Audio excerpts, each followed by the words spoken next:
up, Stacking Ohana? This is alohastacker, and welcome back to the channel and another video. And in today's video, we bring you a History Monday edition, and this will be episode 2, going over Poseidon. But first, I want to show email I got from a fellow channel and stacker, Anna T. And she sent me this right here. This one, let me see if I can take it out. It's pretty shiny. There we go. So this is a Liberty 100 milligram 24 karat gold. I guess it's kind of like a gold back. It is a gold back, but in a different sense of a form. It's not the official gold back, but it's actually made by the same company, Aurum. Wow, look at the reflection on that. That is truly stunning. But this is really nice. So thank you very much for that. But the reason she sent me mail in the first place was because I was talking about how I was having issues getting the 2021 Type 2 back in the day. So she went ahead and said, hey, you want one? I got a bunch of extra ones. I'll send you one. I said, okay, cool. And I said, you know, how much you want for it? You know, I'm willing to pay for you whatever you pay for it. But no, the most awesome part of this community is that people do each other favors all the time. And she sent me this right here. Didn't want anything in return. So thank you very much. And check out Anna T's channel. There'll be a link in the description. I haven't seen a video in a while, so I hope everything is well over there where she lives. I know they had some weather issues going on between volcano and flooding and all kinds of stuff. So I hope you're doing well, and hope to see something from you again soon. So thank you very much. This is really awesome. Thank you very much this was my very first Type 2 Eagle that I received, and it was from Anna T. Thank you so much. So we'll go ahead and set that down. We'll go ahead and put this here. I've actually had this quite a while, but it ended up in a box away from stuff, and I completely forgot about it. So never had a chance to show it off. But moving on, let's go ahead and talk about Poseidon. So in 2020, the Perth Mint, along with Tuvalu, the island of Tuvalu nation, went ahead and set up the God of Olympus series. And they came out first with the Zeus in 2020. So let me go ahead and show off my Zeus coins first. So here is a 1 ounce BU Zeus from 2020. Let's see if we can zoom this in a little bit. There we go. That is really nice. Look at that. So it says Tuvalu 2020. It's got Queen Elizabeth on one side, 4 9 fine silver, and a beautiful picture of Zeus. Now I did a video on this back in the day. I'll be a link in the description for that as well, and it'll be at the end of the video. There'll be a link up in the corner. I'll probably put it right up here in the corner at the end of the video. But this is the Zeus, and this BU edition only minted 13,500. So this was the first in the series. So far they have 3 out. They have Zeus, Poseidon, and Hades just recently released. I have my Hades, and there'll be a future video on that when we talk about the history of Hades, and we'll talk about Greek mythology and that on Hades. But first, that was the first one I got was Zeus. But I also got hooked up by someone in the community, Spectacular, who, if you were a channel member at the time, had a hookup with LPM Hong Kong to get the 5 ounce coins at a discount. So I was able to acquire number 445, and here's the specs. So we'll set that down. We'll go ahead and set this right here, and I'll show that off. So here is the 5 ounce Zeus. Now this was the best. This is rare because these are they only made, what I said, 450 of these, or let's see, what was it, 450, right? Now there's no serial number specifically on the coin itself, but it's basically, you know, it's the same as these are identical other than the size. And check that out. That is awesome. Now Zeus. Now this coin right here, I think at the time was $250 for 5 ounce for 5 ounces of silver, but these things now go for well above that on premium. And I have number 445, so I got the tail end of the whole series. But when I got these 2 coins in the series, I never got the antique, and they also made an antique version of the 5 ounce, but I never got that as well. But an opportunity came up at some along the lines, and this guy, Long Island Silver, right here, put one up for sale at a price that I was willing to pay. I don't remember what it was now because it was so long ago, but I was able to pick up the antique Zeus. Now the antique Zeus only had a mintage of 1,500, and I was able to get this. So check that out. Man, I love the antique. I think the antique is the best looking of the coins. They just look so awesome. Just look at the detail. I mean, if you just compare it to the BU, the antiques are so sharp. I mean, the details are just so incredibly. It's amazing. It's amazing. Look at that. Even the side with the queen on it looks better. So, I mean, tell me what you think in the comments. You like the antique version or you like the BU better? But thank you, Long Island Silver, for that. I really appreciate that. Being able to get the antique Zeus was a great find, and I'm really happy to be able to acquire that. Now let's go ahead and talk about Poseidon. So In the second, so this was the first of the series. Second of the series came out with Poseidon, same scenario, mintages and everything. You had 13,500 on the BU 1 ounce and 1,500 on the antique. They also came out with 5 ounce editions. Now those ones I was never able to acquire, but I did pick up one of each. So I have a Poseidon BU and a Poseidon antiqued, and they just look sharp. Check that out right there. So that is pretty nice. So let me read about the coin itself real fast. So Poseidon, god of the sea. The design of this release is truly incredible, both in BU and antique designs, as you can see. As a legal tender released by Tuvalu, the obverse displays the E in rank broadly effigy of Her Majesty Queen Elizabeth II. Inscriptions encircling the rim are Queen Elizabeth II, 1 ounce, 4 nines fine, or 4 nines, AG 2021, Tuvalu, $1. And that you can see on this side right here. So you can see that on this side. It's pretty standard with most of the coins that come from these islands. Nui, Tuvalu, I mean, they tend to all kind of do that.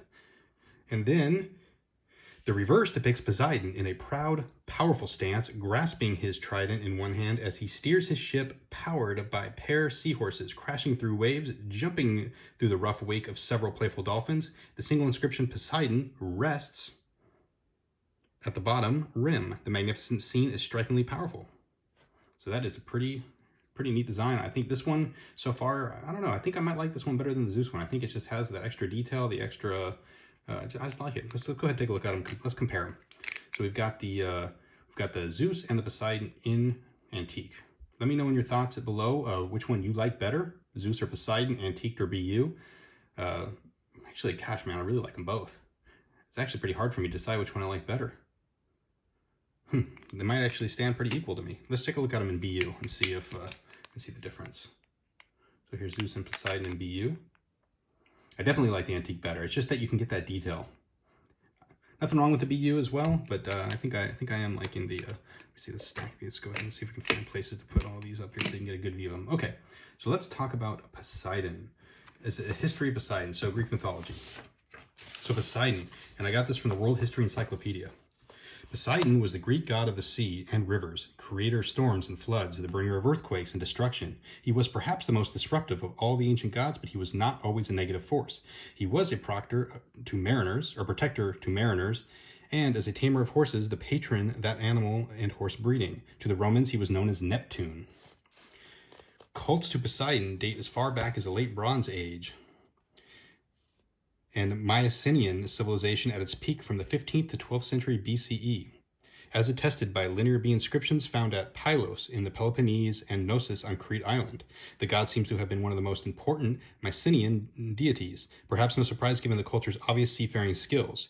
It may be that Poseidon was a mix of an indigenous but pre-Greek god with Potus, an Indo-European deity. Pylos, we know, had Poseidon as its main god with a priestess as the head of his cult. In later Greek mythology, Poseidon was the son of Kronos and Rhea, the brother of Zeus and Hades. He was a key figure in the battles for control of the universe between the Titans, the giants, and the Olympians. On their victory, the three brothers drew the lot to decide which domain they would reign over, and Poseidon gained the seas. The god dwelled in magnificent golden mansions beneath the sea, beautifully adorned with coral and sea flowers. Traditionally, this undersea palace, which included the god's stables of fine white horses, was located near Aegae, or in Euboea. Seemingly not content with the seas alone, Poseidon often interfered in the plans of Zeus, and once even attempted to overthrow his brother with the aid of Hera and Athena. It was as punishment for this treachery that Poseidon was made to build the magnificent walls of Troy. Poseidon's wife was the Nereid Aphrodite, excuse the pronunciation of some of these, Amphitrite, although she had a powerful and little difficult during the courting process and once fled to the Atlas Mountains. Fortunately, the sea god was helped by the dolphin Delphinus, who persuaded Amphitrite to return and marry Poseidon. In gratitude, Poseidon ensured that Delphinus was remembered for all time by making a constellation in her likeness, which still carries her name. The god's most famous son with Amphitrite was Triton, who was half man, half fish. Two other children, Rhode and Benthesimine, however, However, as with other divinities, Poseidon fathered many other offspring with various partners. Most notable are Theseus with Aethera, Polyphemus, and Cyclops, whom Odysseus famously encountered on his legendary return from the Trojan War. Orion, the hunter, with the daughter of Minos, the flying horse Pegasus, after the rape of Medusa, the wild horse Arion, and the Charybdis with Gaia, the ship-eating sea monster which created terrible whirlpools. Perhaps justifiably jealous of all these affairs, Poseidon's infatuation with Scylla, the daughter of the sea god Phorcys, led Amphitrite to cast some magic herbs in the girl's bath, which turned her into a raging monster with 12 feet and 6 heads. Both Scylla and Charybdis would menace mariners who passed through the Straits of Messina between Sicily and mainland Italy. Poseidon was himself responsible for another terrible creature, the Minotaur. Minos' failure to sacrifice the bull given the gift by the god resulted in Poseidon bewitching Minos' wife Pasiphae into falling in love with the bull, and the fruit of their amorous relationship was the half-man, half-bull creature which inhabited the labyrinth of Gnosis. The god is a major protagonist in the Trojan War of Homer's Iliad, where he supports the Greeks and gives them either encouragement with rousing speeches, often in disguise with various Achaean personalities, or actually leads them in battle with flashing sword. However, he does also give aid to the Trojan hero Aeneas in order to escape from the fearsome Achilles. Poseidon also features in Homer's Odyssey as the nemesis of Odysseus.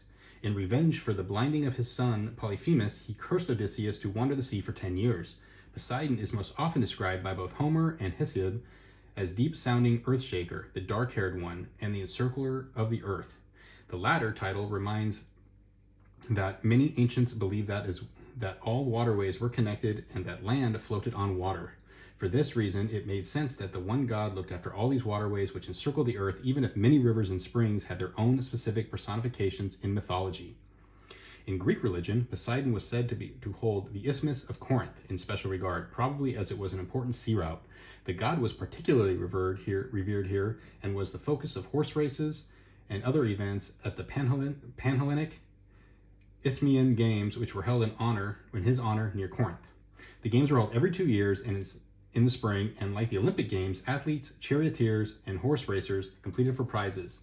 In this case, a prestigious crown of first pine and then, in the classical period, of dry celery. Corinth was also one of the earliest cities to connect Poseidon to maritime trade and navigation, as indicated by votive clay plaques dating from the Archaic period. So Union was another strategic site close to the god, and his 5th century BCE temple still stands on the promontory which overlooks ships entering the Saronic Gulf. The god was honored by boat races held at a cape once every 4 years. In the legendary competition with Athena to win patronage of Athens, Poseidon offered to the city the gift of saltwater spring and a horse. However, Athena's gift of an olive tree gained greater favor, and it was she who would become the patron of the great city. Still, the god was honored by an annual Poseidon festival, which perhaps had more to do with agriculture than the sea, and the midwinter month of Poseidon carried his name. As a protector during earthquakes, despite the fact he was also seen as their cause, the god was often appealed to as Poseidon Asphalius, and a temple of the god was built on Rhodes just for that purpose. Poseidon had an oracle at Tenterum in Laconia, and important sanctuaries on the small island of Caloria, off Trozen, and Onychetus in Boeotia. Onychetus had a curious ceremony whereas horses pulled by riderless chariot through the site, and if it crashed, then the chariot was dedicated to the god. Many coastal settlements across the Mediterranean bore his name. For example, Poseidonia or Paestum, and mariners and fishermen everywhere made votive offerings to Poseidon for protection. His cult worshippers most frequently sacrificed bulls, stallions, and male sheep. Finally, the god was also credited as being the father of at least 30 different semi-historical city founders and several major tribes across Greece, likely reflecting the importance the god had in the Mycenaean period. Poseidon is most commonly depicted in ancient Greek art as a mature and bearded. He often brandishes his trident, fashioned by the Cyclops, with which he would create earthquakes by striking it to the ground. He is also frequently portrayed for riding his golden chariot, pulled by hippocamps, half-horse, half-serpent creature with fishtails or god-shod horses, of which he was a patron. Dolphins, seahorses, and tuna are additional marine animals frequently seen in the god's company at art. The god appears with Athena in their competition to become the patron of Athens on the west pediment of the Parthenon. Poseidon appeared on coinage, perhaps most strikingly the silver tetradrachms of ancient Macedon, where he seems to hurl his trident.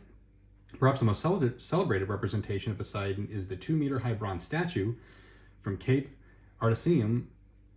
Although such a similarity is the depiction of Poseidon and Zeus in ancient Greek art, it may well present the latter. The statue was recovered from a shipwreck in the 1920s, and magnificent striding figure now dominates one of the rooms of the National Archaeological Museum of Athens. So that is a good little history of Poseidon. And I hope you enjoyed. Let me see, let me grab the other Poseidon so we can have them next to each other for one more nice view before we cut the video off. But I hope you enjoyed that. That was a little Greek mythology for you. Please check out the first video on Zeus, and Hades will come a little bit later. I'm not sure when I can make that. But beautiful coins. Once again, let me know which ones you like better in the description, the antiqued or the uncirculated or the BU. And that is it, everybody. So I hope you enjoyed it. So once again, thank you as always. Please like, share, subscribe, and I hope to see you again soon.